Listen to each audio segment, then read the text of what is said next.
All right, y'all. Welcome back. Welcome back to another episode of hashtag CB99 Talks. This is episode 94. Of course, I'm Combo Breaker 99.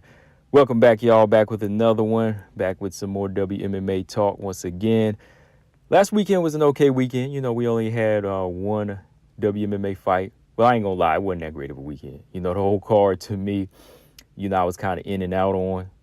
Not just because it was only one WMMA fight. Usually I stick around for all the fights, but I really wasn't like intrigued last weekend. Maybe that was just me. Maybe just because I was a little busy. But, other than the one fight, I didn't really like sit down and watch too many of the fights. So, yeah, I want to go back and just talk a little bit about the performance last weekend between Courtney Casey and Antonina Shevchenko. And, of course, I want to talk about the fights coming up this weekend. Really I want to focus on the individuals, like the interviews between the flyweight fights on this episode, because I might do a live stream where I give you my official picks, but this episode I want to go in and just talk about these fighters that are really stepping up to the plate, and just kind of go in on give you my different thoughts on some of the press fight interview, the press fight interviews that took place. So yeah, man. First up, like I said, let's talk about Antonina and her victory over Courtney Casey. And then I want to talk about Maycee Barber in her recent interview with Ariel Helwani. I just want to talk about her as a fighter a little bit.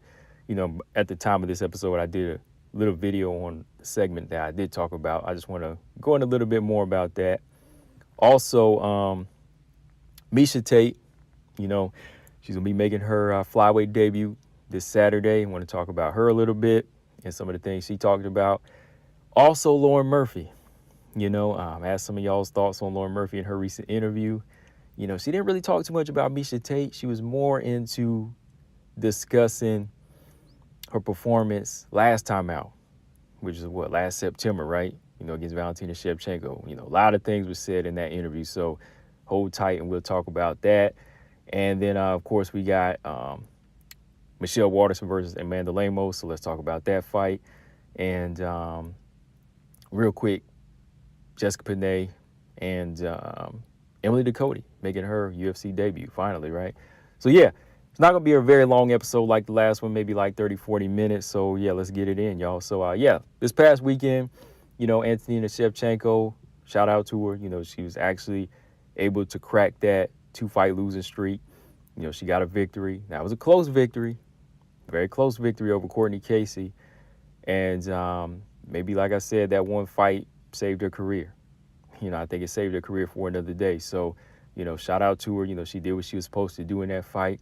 I watched it again, and the first time I thought that I could see where the judges were coming from when it came down to some people thinking that the first round could have went her way. But really, Courtney Casey didn't really come on strong until, like I said, that last minute with some good, effective elbows. And then she kind of made the significant strikes look to be evened up. But when you think about the control for the most part of the round, I had to give it to Antonina Shevchenko. So I thought she won it clearly. I thought she won it 2 rounds to 1. But as far as like Antonina Shevchenko's improvements, I still think there needs to be another level shown there. And I mean, I don't know if she has that, because at 36, 37, and the way, she's really approaching these fights, it's really hard to say if she can really hang with the big dogs now, because, she's already shown levels against Lee, Casey O'Neill, and I think they kind of are like, well, not necessarily Andrew Lee, but I think fighters like Casey O'Neill and even like, Maycee Barber,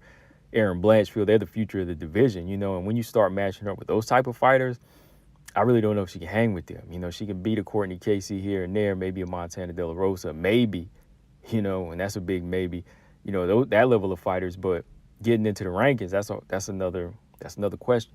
And, that was a question I asked. Some people thought, I did a live stream the other day, like 3-4 days ago. And when I asked that question, can Shevchenko make it to top 15? Everybody misread the 15 and thought I meant 115. I was like, no, not 115. I said, can she make it to the top 15? Meaning in her division. No way am I saying she needs to be a 115. Antonina Shevchenko should be 135 before she's 115, right? So yeah, that I know some of y'all were just reading the title and just real quick to respond and think, oh no, she can't be a strawweight. Nah, man, I said flyweight. I said top 15. So yeah, that was my question. And like I said in that video, I said, no, man, I don't think she can do it. I don't think she could do top 15. You know, there's just too many killers in that division right now, even like just too many strong girls for her. So I think, you know, Antonina Shevchenko, you know, she's got to find something in her. You know, she's got to find that fire.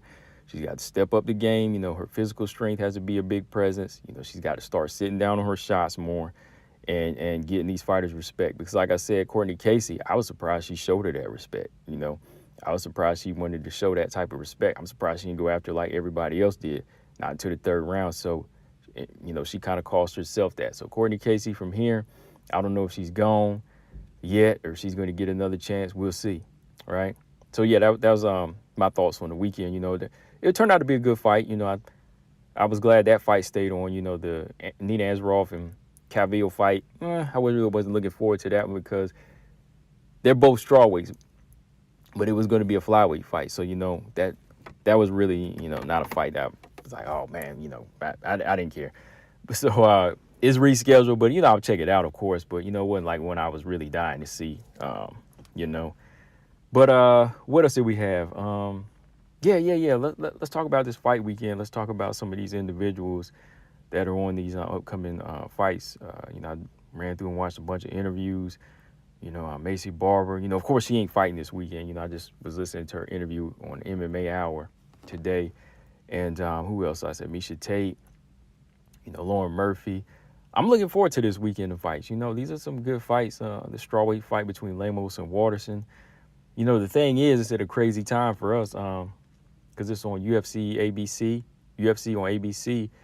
And I think, for me, Eastern time, the card starts at 11. So if I do like a fight companion for a couple of the women's fights, yeah, I'll be on about 11 a.m. You know, if I'm up that early, I'll be up doing the first fight because I think the prelim starts at 11 a.m. And I think Panay and Dakota, they kick it off. So I might be on to do that fight. I'm not sure now. 11 a.m. is early for me. It is. So that fight. And then the main card starts at 2 p.m. And Waterson and Lemos are actually, yeah, they're the co-main event. That's what's up. And Miesha Tate and Lauren Murphy, they kick off the main card. Okay, yeah, okay. So, yeah, they got it balanced out. So, yeah, I'm going to definitely be tuning in. I might do the fight companions for those for sure. Or might. I won't say for sure. Yeah, I might. So, yeah, just got done watching some of these interviews and looking at Maycee Barber. Let's talk Maycee Barber a little bit. Yeah, let's talk about Maycee Barber here just a little bit, you know, just as a fighter and how far she's come throughout her life and her career. Like I said in the video earlier, you know, I said I had to really give it up for not Miesha Tate. I have to really give it up for Maycee Barber right now and have to say I have a newfound respect for her. You know, I've always had respect for her as a fighter. You know, I was never like this big diehard fan. You know, I always felt like she kind of jumped ahead of where she was, you know, as far as her talk. You know, whenever she talks, you know, about herself, I think she gets a little overconfident sometimes. And I think a lot of people overhyped her, but I never once, you know, was counting her out as a fighter. Because like I said on my channel, I always talked about her natural abilities. I've always said she's got the will to fight. She's a 3-round fighter. She's dangerous. She's tough. She's got natural power. She calls people out, you know, so she has all of that. But one of the things that always keeps her, you know, I think lacking is just the fact that sometimes she can be a little stubborn or hard-headed and, you know, and kind of jump too far ahead, right? But with enough training and enough beatdowns and sparring, you know, butt whippings and sparring, and with the right people around you, that humble fairy can help balance things out. You know, they sprinkle that humble dust on you throughout sparring and training, and boom, you know, that'll help balance things out for you. And I think also age is going to help her with that. You know, I think that's going to help her with that. So I've always had respect for her as a fighter, you know, because she does put on shows. She's new blood, and her mic skills are on point. You know, she's not one shy of words. So I always respected her in that. But like I said, after hearing her in this recent interview, I definitely had to give it up to her a little bit more here, you know, just, you know, the way she talked about herself, you know, improving as a fighter. But like I said, you know, Ariel Helwani, you know, he just kind of jumped out of left field and just brought up, you know, the fact that she had been abused before. You know, she'd been sexually assaulted before, I think a couple of times, numerous times. You know, I don't know the age because she didn't really go into it, but still, That's a part of her life. And when he brought it up, it didn't like trigger her or anything. Maycee Barber, she just acknowledged it and said, hey, I'm okay. You want to talk about it? We can talk about it here. She didn't really go in depth with it, but she said it's something that she doesn't really just build herself off of, as far as her career. Like, she doesn't keep bringing it up, which I respect. I can respect it either way. Like, if somebody brings it up, I think that's good too, because it's good to know these things are happening in families, and when some people are dealing with it. And I think when it is brought up, it has to be addressed. It has to be taken care of. That type of stuff has to be put on the spot.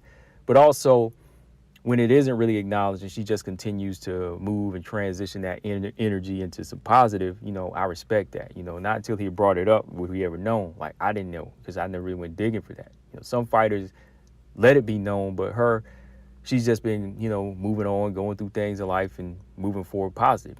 Like I said, a lot of people might not dig her energy, but I guess the way she brings this overconfidence and just this type of, now I won't even say attitude, this full on attitude, it just transitions from that type of stuff that she's been through. She's a person that doesn't want to be held back or taken advantage of anymore.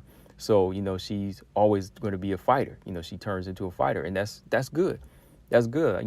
That's why I even teach my niece and nephew, them coming up, you have to be a fighter in this world. The way it is nowadays, like, you have to have some type of, mindset where you have to think defense and you have to think self-defense, So with Maycee Barber, taking the fighter's route after this happened to her, and, just trying to make something positive, you have to give that type of person respect.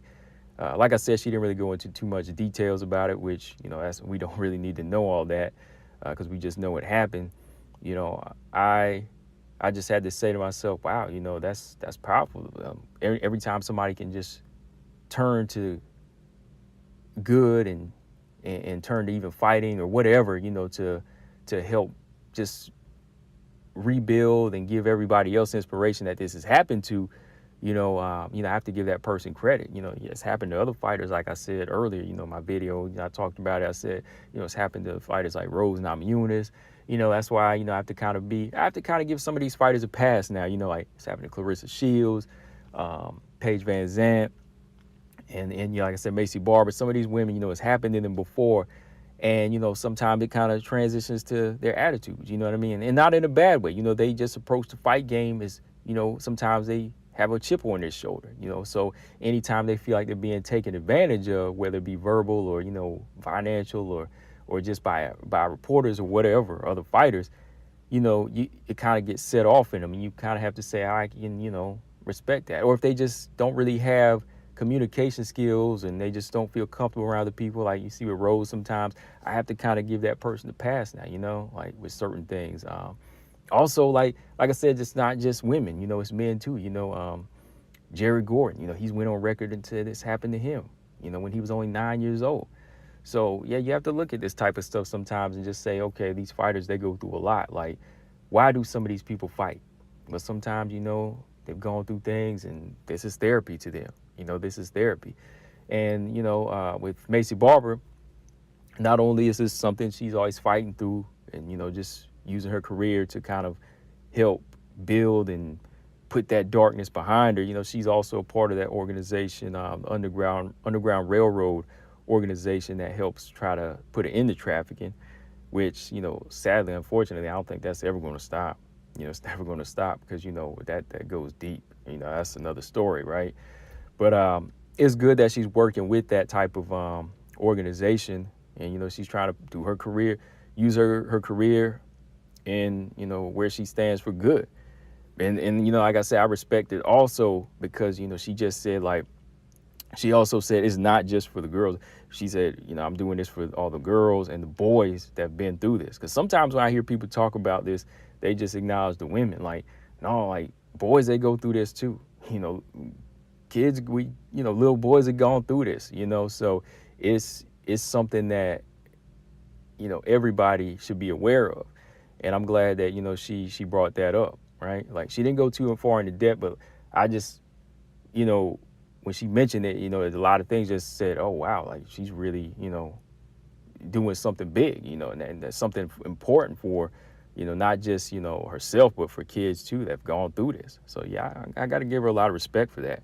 But yeah, she talked about some other things, of course, too. Of course, fighting Valentina one day. And I know the one thing that a lot of people are going to hear is the fact that she said she's about a 1 to 2 year process away from Valentina, which I disagree with that, because she is 24, and let's say 1 to 2 years is maybe like what, still another 2, maybe 3 fights, depending on, you stay injury free, right? Maybe you can get in 3 or 4. But with the way she's developing in 2 years, I still say that's too soon, because being at 24 years old, you ain't even prime yet. You got a lot of time to learn. You could climb the top 10, fight a bunch of fighters, and get so many different looks, and just build off of that, right? I think she on a 2-fight winning streak right now.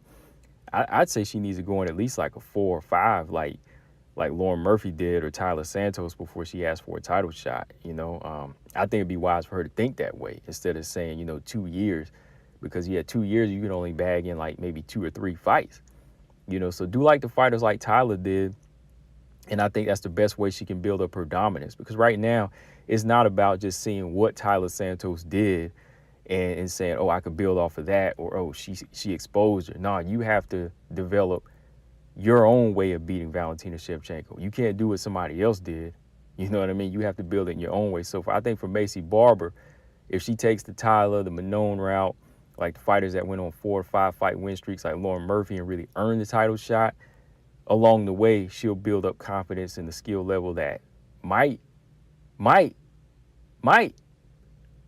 give Valentina some work. You never know now. So I'm saying, you go that right route and don't jump so far ahead, with what your mental is saying, you might be able to do it. But like I said, with what she's dealt with in life, she very much could not fear Valentina Shevchenko like you've heard other fighters have in the past, right?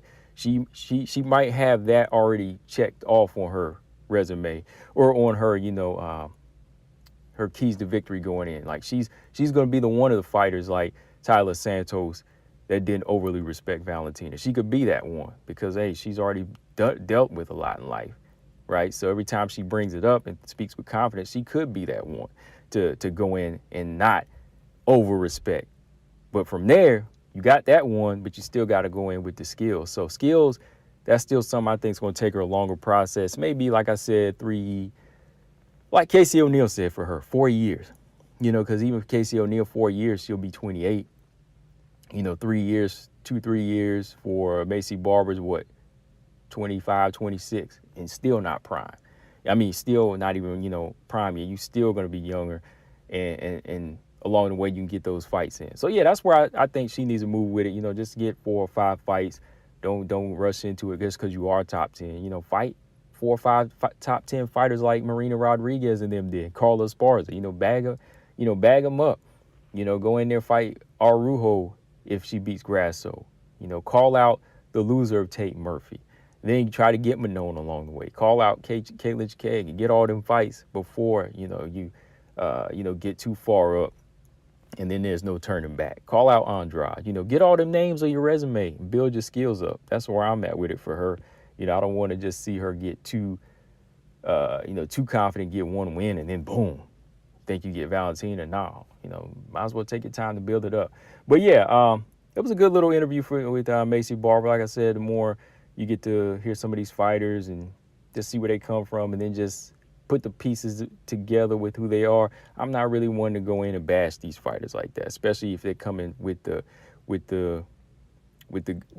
energy and a positive movement after what they've been through. So yeah, respect to Maycee on that. But yeah, if y'all heard the interview, let me know what y'all think in the comments section. Like I said, Ari Hawani, sometimes he be hitting people with these questions like, I didn't know that was coming. That's why I was like, dang, he just asked that kind of up front, right? He ain't even like segue into it. Like, he didn't have nothing to kind of build off. He just asked sometimes. So I was like, wow, he know how to get them though. He know how to get the questions out. So yeah, check that interview out, y'all. But yeah. Like I said, it is a serious thing. This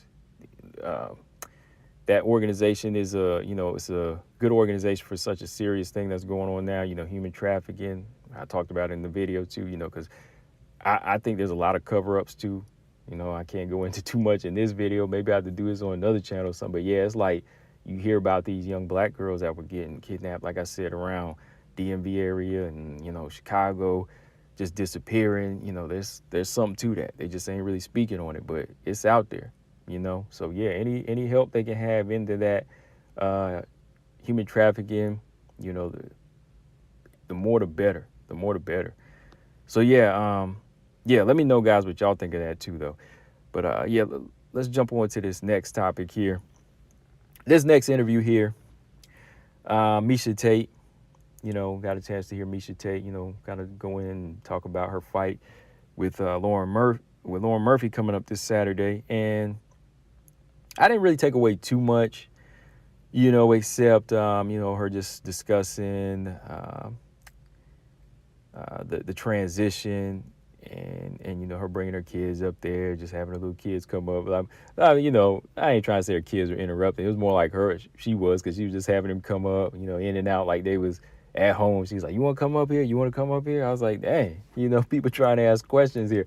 But anyways, Miesha Tate, so far she seems confident. I mean, she doesn't look drained. She looks like she's definitely ready for this move down to fight Lauren Murphy at flyweight.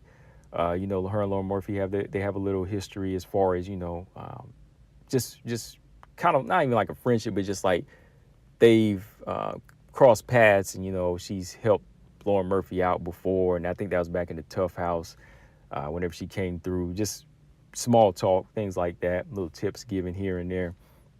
But I think for Lauren Murphy, I think for Miesha Tate though, the test is really going to be with the weight. I think that's what it's really going to come down to for her. We just have to see what the weight looks like for her. But one of the interesting things that she brought up here was the fact that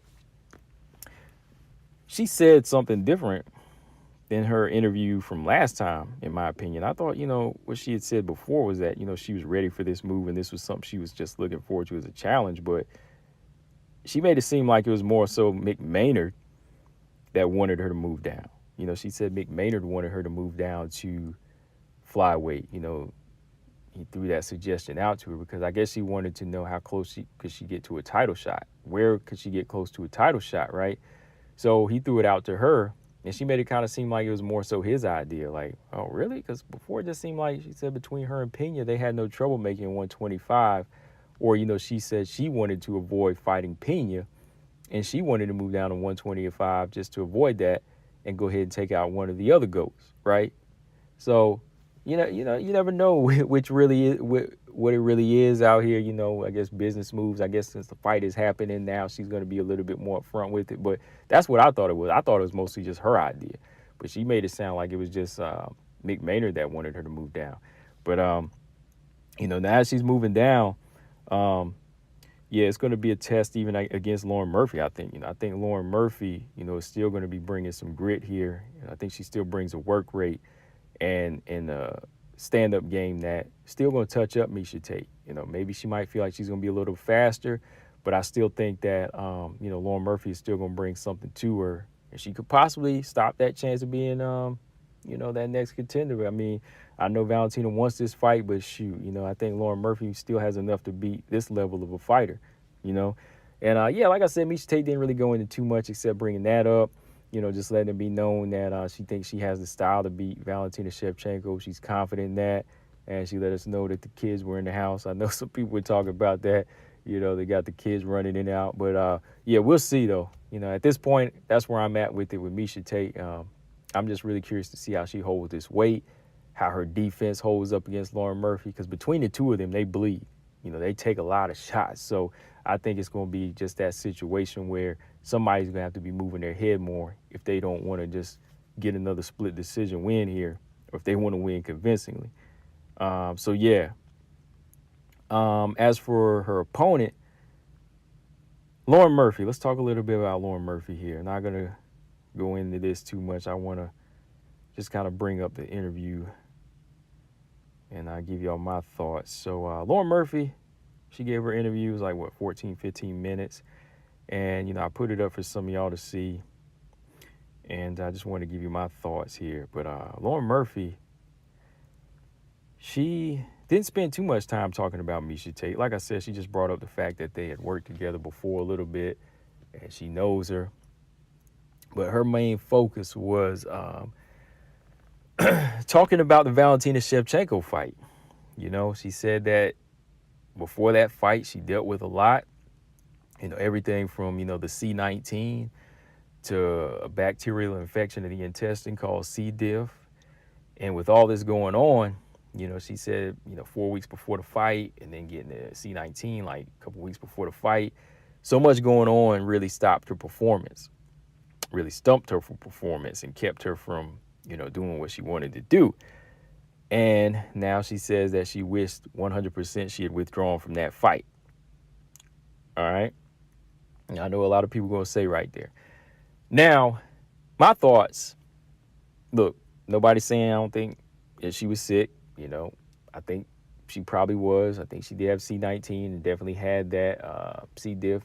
Could definitely have all of that. But my thing is, at that point, when you have all of this going against you, that could really mess up your body and possibly stop your career, I think the best choice at that time, not even caring what anybody thinks, it would be best for you to just pull out of the fight. That probably would have been best, because now when you already show up, put on that performance against Valentina Shevchenko, and after the fight, it was more so giving Valentina the respect and saying, oh, she was so fast, she was like Michael Jordan in there. And even before the fight, it's like, oh, we had a good camp, we did what we were supposed to do, we were good. All that being said, after or before the fight, knowing that you weren't okay, and now this comes out, it makes people kind of think with the, suspect chin. They start to think, was it really real? So I'm just saying, like, maybe it would have been better for her to just be honest to herself, like, worry about your well-being. And I'm always that type of person. That's why I can say it, because I've always been that type of person. Like, when it comes down to my well-being, I'm going to put the money aside. I don't care who's, riding on what. If it means, me being hurt and I'm not at 100%, I'll have to put whatever it is on hold, because you are your money maker, right? And even Valentina thinks that way, self-preservation.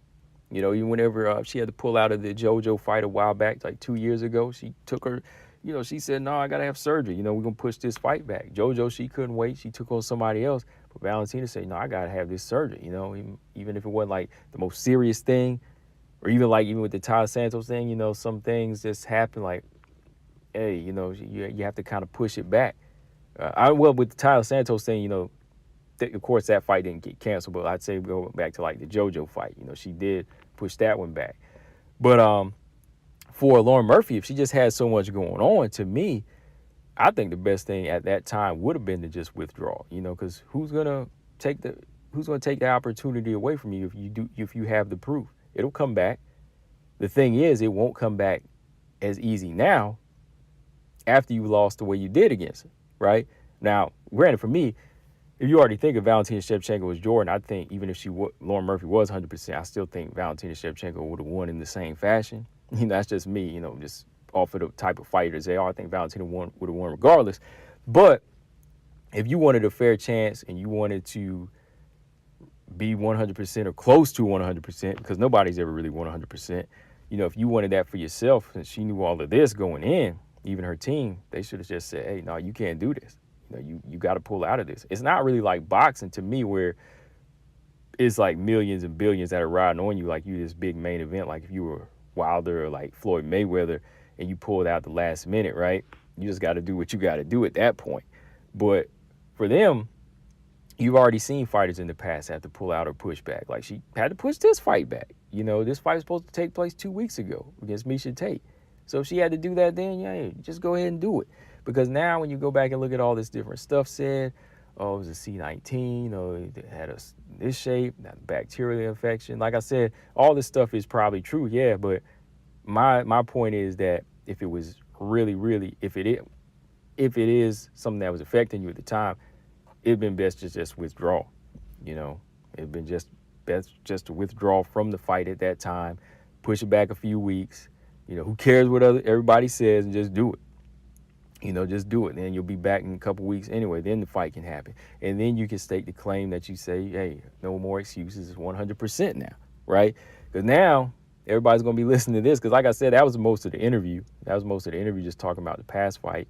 I really want to hear more about how she feels as far as her weight now and what she thinks about Miesha Tate going in. Like, she talked a little bit about it, but I think the main focus was her saying, she had to withdraw from this fight, or she wished she would withdraw from this fight because she wasn't 100%. Now everybody's thinking excuses, right? So yeah, check out the interview. Y'all guys tell me what you think. But yeah, like I said, if that was me, just pull out. Just pull out at that time. If it was that bad, I mean, you can reschedule, like I said. But now that you go through it, and now it makes it sound like you're not giving that person the full credit. That's what it's looking like in everybody's eyes now. So yeah, I mean, yeah, C. diff, I looked it up. Yeah, it's something bad. I know that bacterial infection to the intestine, it can, like she said, can mess up your diet on what you eat. Now there's certain things you can't eat. So yeah, it's a bad thing. So I would have just been like, nah, I got to do me in this situation, So yeah, check that one out, y'all. Let me know what y'all think. I already know what some of y'all are going to think on that one, though. So yeah, let's move to these strawweights here real quick. I want to give y'all my thoughts on it before I get up out of here. Okay, so Emily Ducote, I think she's a very hard worker, one of the hardest workers coming out of Invicta, former strawweight champion, taking on Jessica Panay, a very good veteran, or once a good veteran in the strawweight division. Black belt, BJJ, very slick. At a time, I thought she had some pretty good striking, I'd say for probably like 5-6 years ago, but since then the games have been evolving. I'm looking forward to this one because I want to see what Emily Ducote can bring to this strawweight division, because she has been looking better and better. And she's one of those fighters, like I said in the past, has been growing, with L's and W's. She doesn't just come in and win like a full streak, but she's lost a few fights here and there, but she gets better off of those fights. She's really learned. She's one of those fighters that's taking a hard road. She fought for Bellator, Invicta, other little organizations, all these different names on her resume. So I think with what she's been facing now, this is kind of like that prime part of her career where it's time to put everything together. Say, hey, I felt this before. I've been here, been humiliated. Let's do it. So going into this fight here, I think, Emily Ducote, she definitely has the stand up. She has the timing and the sharpness down to be able to handle a fighter like Jessica Panay. Because even back in the day, Jessica Panay was getting outstruck by some fighters. Like, of course, I can't remember off the top. She's been around so long. Jessica Panay definitely got pieced up by stopped by Joanna. So I think Emily Ducote, I would have to favor her on the feet in that one, just off of her timing and sharp right hands. But on the ground, yeah, the grappler there is Jessica Panay, so it could go either way. Jessica Panay, very good on the ground. Emily Ducote has been submitted quite a number of times, I believe. I know she's been submitted by Emily Lima McFarland early in her career. So I would say that, with the striking improvements of Emily Ducote, she could win it on the feet. Panay would probably win it on the ground. But I'm going to go with Emily Ducote in this one. Yeah, but we'll talk a little bit more about it later. If I do a live stream on this one, that's just my early look. But this is the big strawweight fight I'm looking forward to, the co-main event. Shout out to Amanda Lemos and Michelle Waterson. They are, doing it with these UFC Fight Night attractions. They holding it down for the division. These strawweights, they can get the main events and co-main events like it ain't nothing. Well, I tell you, because they got these styles that people like. Of course, Michelle Waterson got the look everybody likes, but Lemos got that power. She got that style. I think this is going to be Amanda Lemos, her comeback fight here. She's going to step back in here and let y'all know what she's supposed to, be again. She's going to kind of, erase that Jessica Andrade fight, and she's going to go in here and put in that work. I know it's not going to be easy because, Michelle Waterson's a good fighter, I think, quick on the outside. She's pretty underrated, slick with her takedowns. She wants to take you down and get you half guard and, wrestle you. She can do that. She can throw some beautiful kicks. Her kicks are, some of the best in the strawweight division. So if she knows how to use her speed right and her timing from the outside, she could do some work like she did against Courtney Casey. Because people got to remember, Michelle Waterson is durable, and she's not standing in front of you all the time to eat these big shots to knock her out. So I think Amanda Lemos is going to have to be ready to throw combinations, use her timing, use her those skills to cut off the octagon. She's going to have to be ready to do all that in this fight, man, because Michelle Waterson will be moving. When was the last time I said she'd been stopped or submitted against Rose Namajunas? That was years ago. Since then, she's had some close decisions. She's went, did she go 3 rounds or 5 rounds with Joanna? That's tough. And, close fights against a lot of fighters. So she's showing how tough she is. So, I know it's been about a year. She's had that not life-ending injury, but that career-ending injury, possible career-ending injury. So, we'll see how sharp she is when she steps in here. But I think the movement's going to be trouble. And like I said, the ground from Waterson. But I think Lemos, her leg kicks, if she knows how to close that range and, start ripping those calf kicks, and she can set up the right hand with the jab and attack the body. She uses her boxing well. She could probably take Waterson apart here. And again, I want to see how fast Waterson is now after this injury. So if she's not that fast, she's more stationary, I'd say, Lemos could get it. So, yeah, early look, I'm looking at Lemos to take this one. I just think she's been staying sharper. Even in a loss against Andrade, she's still been, looking the part, watching her train. She's just getting stronger and stronger. Now, they are closer in age, so you never know. You never know how it could go in here. I know Waterson's been in the UFC longer and has more experience, and she's been having more wear and tear in that fashion. But, you never know how age can hit you. But I'm leaning towards Lemos in this one as an early look. So, yeah. Should be a good fight night tomorrow, guys. I'm definitely looking forward to it. Let me know what y'all think. But that's about it for this episode, guys. But we'll go in some more. I just want to do my episode here. Then we'll talk to the subscribers tomorrow. When we get this thing situated, because I'm just taking care of some business too on the ground. We'll see if I do slide in here tomorrow evening. But this episode will definitely be up on all these platforms like iTunes, Spotify, Stitcher, Google Play, tuned in, and I put it on the channel as well. So yeah. One other thing, man. I was just looking at Joanna and her Mount Rushmore. Let's see her Mount Rushmore of fighters. Hold on, here we go. Yeah. So Joanna was talking to the Smo recently, and she gave her Mount Rushmore of WMMA fighters, right? Let's see what we got here.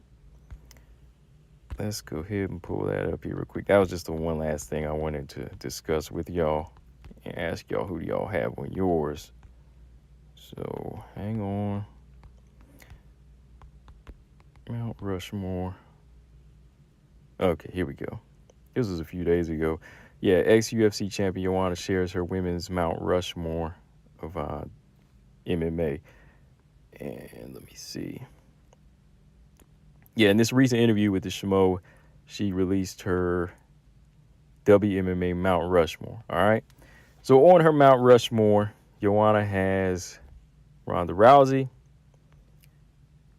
Amanda Nunes, Valentina Shevchenko, and herself, Joanna Jędrzejczyk. So I can't disagree with that. I don't have a problem with that Mount Rushmore, because when you think about it, you have to kind of look at the ladies that have laid down the groundwork, the pioneers, the ones that have inspired other women to fight. You got to look at the ones that have accomplished the most, the ones that were most dominant, got the best resumes, got the best skills, got the best records all combined, and consistency, and bringing people to look, just bringing people to watch, putting butts in seats. That's what it's all about. So all the names that she's got on there, I can't disagree with. I mean, if I had to put a fifth, I would definitely put Chris Cyborg on there because she's been one of the most dominant champions. You know, she's a 4-organization world champion, still going to this day. You know, possibly could go into PFL to get a fifth. You know, if she could fight Kayla Harrison, or, you know, there's just so many different names for her. Well, not so many, but, you know, so many other options where she could go as far as boxing, lightweight, and PFL, and just continue to stay in Bellator. So she's one I would have put on there. But yeah, I can't disagree with this. You know, Ronda Rousey got a lot of women in the fighting. You know, if you ask a lot of these women, they say Ronda. You know, she's been one of the most dominant, very one-dimensional, of course, but when you think WMMA in 2015, 2016, she brought everybody out. She had the men coming out. You know, she was kind of like Mike Tyson in that bantamweight division at the time. You know, just finishing people off in an exciting fashion. Everybody was coming out. Love her or hate her, they were paying to see her. You know, so that's somebody that paved the way, bringing in that attitude and, you know, that aura, that energy that WMMA needed. You know, and you know, you got to remember, she's the reason why Dana White started signing women. You know, he never said, I remember back in the day, he said he would never sign women to the UFC. And what did he do? He ate his words when Ronda Rousey came along. So, yeah, she's definitely somebody that you got to put up there, right? Amanda Nunes. Like I say, I don't do the GOAT talk over here anymore, but Amanda Nunes, got to put her up there. She's one of them fighters that got many names on her resume. Double champion. You know, she's a first double champion in WMMA, right? You know, bantamweight and featherweight. And she brings excitement, skills, all of that. Then you go look at Valentina Shevchenko. I mean, hey, what else can you say? Dominant champion at flyweight now. Also an exciting fighter. Has skills that inspires a lot of people. And, you know, a lot of women can watch and learn from her. You know, consistent, discipline, all of that. And then, you know, Joanna putting herself up there. Probably the most consistent strawweight champion we ever had. Exciting, you know, always going to the decision. But you wanted her to go to the cards because she was always fighting in there. She was putting on exciting fights. Talked a lot of trash. Love her or hate her as well, you know. Might get on your nerves, but you want to see her in there fight. You want to see her either beat up an opponent or her get beat up. You know what I mean? So they all laid down something for WMMA, and you know they've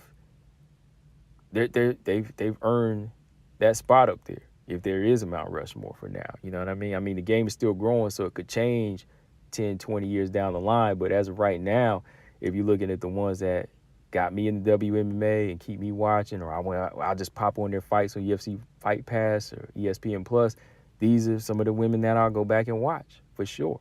So, yeah, I definitely agree with her on that. You know, these are some good fighters. So, if I had to put mine, I ain't even going to do that now because, like I said, I ain't doing GOAT talk, but I'm just talking about her. So, let me know, guys, who's on your Mount Rushmore, though. So, yeah, guys, got a good fight weekend coming up, so I'm going to be tuning in. We'll talk live after I post this podcast episode. Of course, we'll do like the after party show. That's basically what it is.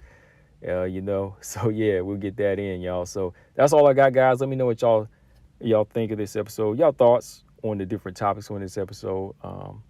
Yeah, my final thoughts overall, should be a good weekend. You know, like I said, Maycee Barber, give her more so a lot of respect here for what she's doing.